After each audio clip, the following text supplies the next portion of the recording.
很高兴今天晚上见到大家。 American students effortlessly switching from Mandarin to English, opening the 26th Harvard College China Forum.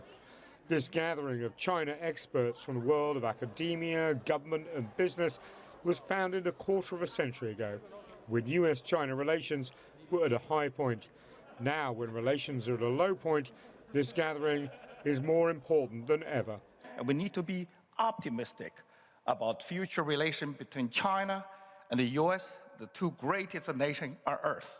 This year's theme is finding common ground, suggesting some needs to be found between the two largest economies in the world.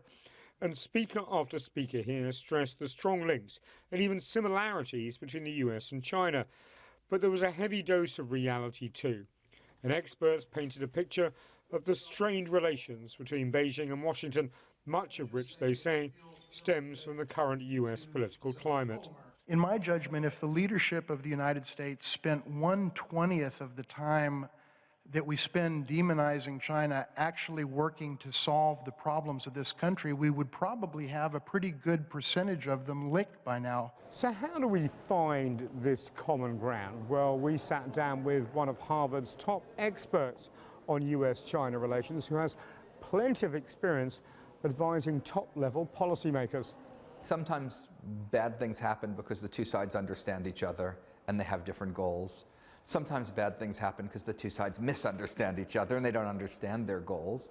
And forums like this one at Harvard and the many other places where China and the United States come together can't solve all those problems, but they can solve the ones that come out of the subset of problems that come out of misunderstanding. And perhaps the wisest word so far at this forum was from Chinese cellist Yinbing Chu, who played a moving performance from the legendary classical composer Bach. He said that music is the only language that requires no translation and that real communication isn't so much about talking as listening. Nathan King, CGTN, Harvard University, Cambridge, Massachusetts.